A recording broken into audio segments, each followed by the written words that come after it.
वो शख्स जब भी पर्दे पर आया, उसने मोहब्बत की परिभाषा ही बदल दी, जिसकी आंखों में दर्द, लफ्जों में शायरी और खामोशी में इश्क था, जिसका नाम था दिलीप कुमार। मेरे पैरों में घुंघरू बंधा दे तो फिर मेरी चाल देख ले। लेकिन क्या आप जानते हैं, इस ट्रेजेडी किंग का दिल भी एक बार टूटा था। और क्या आप ये भी जानते हैं कि दिलीप कुमार की पहली मोहब्बत कौन थी? तेरे हुस्न की क्या तारीफ करूं, तेरे हुस्न की। साल था 1922। पेशावर की गलियों में जन्मा एक बच्चा, जिसका नाम रखा गया मोहम्मद यूसुफ खान। वक्त गुजरा, परिवार पेशावर से मुंबई आया और फिर वही यूसुफ खान बना दिलीप कुमार। सिनेमा में कदम रखते ही बन गए लाखों दिलों की धड़कन। पर उसी दौर में एक ऐसी लड़की भी थी जिसने खुद दिलीप कुमार का दिल चुरा लिया। तेरे सदके बलम न करे कोई गम, ये समाए जहां फिरता है। उस वक्त ये मोहब्बत पर्दे के पीछे की थी, ना कोई इजहार, ना कोई दावा, बस एक खामोश रिश्ता था जो दोनों की आंखों में साफ दिखाई देता था। शूटिंग के दौरान जब दोनों साथ होते, तब पूरी यूनिट खामोश हो जाती थी, जैसे वक्त थम गया हो। लेकिन ये मोहब्बत मुकम्मल नहीं हो सकी। एक दिन उन्होंने खुद को समझा लिया, मोहब्बत अगर सच्ची हो तो उसे आज़ाद कर देना चाहिए। दिलीप कुमार पीछे हट गए और यहीं से शुरू हुआ उनके ट्रेजेडी रोल्स का असली दर्द। क्योंकि पर्दे पर वो जो दर्द निभाते थे, वो कहीं ना कहीं उनके दिल का ही आईना था। वो दो चेहरे जिनके नाम से ही पर्दे पर मोहब्बत सांस लेती थी, एक थे दिलीप कुमार और एक थी मधुबाला। वो सिर्फ सुपरस्टार नहीं थे, वो थे मोहब्बत की मिसाल। लेकिन क्या आपने कभी सोचा है कि जब ये दोनों एक दूसरे से टकराए तो क्या हुआ होगा? प्यार किया तो डरना क्या?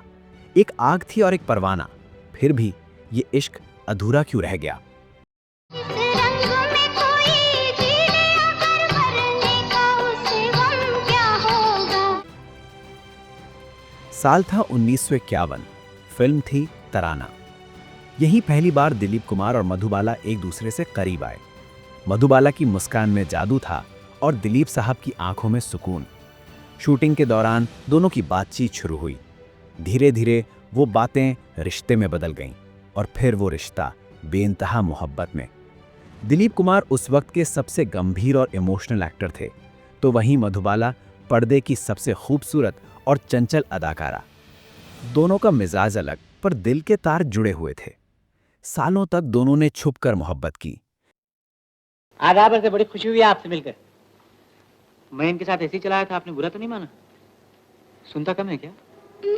हाँ? बोलता कम है। अच्छा। बिना मीडिया शोर, बिना पब्लिक अनाउंसमेंट, बस खामोशी में इश्क पनप रहा था। मधुबाला चाहती थी कि दिलीप साहब उनके घर वालों से रिश्ता मांगे, लेकिन यहीं से शुरू हुई कहानी की सबसे बड़ी उलझन। मधुबाला के वालिद अताउल्ला खान इस रिश्ते के खिलाफ थे। वो नहीं चाहते थे कि उनकी बेटी शादी करके फिल्म इंडस्ट्री से दूर हो जाए। उन्हें डर था उनका कंट्रोल खत्म हो जाएगा। दिलीप कुमार ने भी साफ कहा कि मैं शादी करूंगा, लेकिन किसी की शर्तों पर नहीं। बस यहीं से दरार पड़ गई। साल 1957। फिल्म नया दौल के सिलसिले में मामला कोर्ट तक पहुंच गया। मधुबाला ने केस कर दिया और दिलीप कुमार को गवाही देनी पड़ी, मगर उन्होंने मधुबाला के खिलाफ बयान दिया। वो एक मजबूरी थी, पर मधुबाला का दिल टूट गया।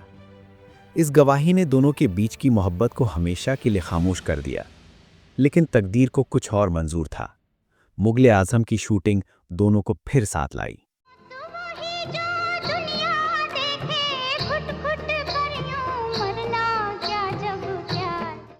मुगले आजम की शूटिंग के दौरान सल्तनत के शहजादे और एक लौंडी का प्यार असल जिंदगी में भी अपनी आखिरी सांसें ले रहा था। पत्थर की जंजीरें पहनाई जाती हैं मोहब्बत को। ये डायलॉग जैसे खुद उनके जिंदगी पर उतर आई थे। दर्शक सोच रहे थे, क्या केमिस्ट्री है इन दोनों की? पर असलियत ये थी, कैमरे के पीछे दो टूटे हुए दिल थे, जो सिर्फ अपनी मोहब्बत को पर्दे पर निभा रहे थे, शायद आखिरी बार। मुगले आजम के बाद दोनों ने कभी एक साथ स्क्रीन शेयर नहीं किया। मधुबाला बीमार पड़ गई। दिल की बीमारी ने उन्हें तोड़ना शुरू कर दिया। मधुबाला ने सिंगर किशोर कुमार से शादी कर ली। दिलीप साहब ने दूर रहकर भी उन्हें याद किया। साल 1969 में केवल 36 साल की उम्र में मधुबाला ने इस दुनिया को अलविदा कह दिया और एक अधूरी मोहब्बत हमेशा के लिए अधूरी रह गई। दिलीप साहब ने कभी खुलकर कुछ नहीं कहा, पर उनकी आंखों में उस प्यार की गहराई, उस दर्द की तासीर हमेशा दिखती रही। दिलीप कुमार और मधुबाला, ये कहानी सिर्फ एक मोहब्बत की नहीं, ये कहानी है उस इश्क की जो मुकम्मल होकर भी अधूरा रह गया, जो आज भी पर्दे पर जिंदा है, हर उस सीन में जहां दो टूटे हुए दिल मोहब्बत का नकाब ओढ़े खड़े हैं। दिलीप कुमार की पहली मोहब्बत एक अधूरी कहानी रही, मगर उसने उन्हें वो दर्द दिया जिसने उन्हें ट्रेजेडी किंग बना दिया। शायद इसलिए वो कहते थे, इश्क वो दर्द है जो आदमी को किरदार बना देता है, और दिलीप कुमार किरदार नहीं, एक एहसास थे।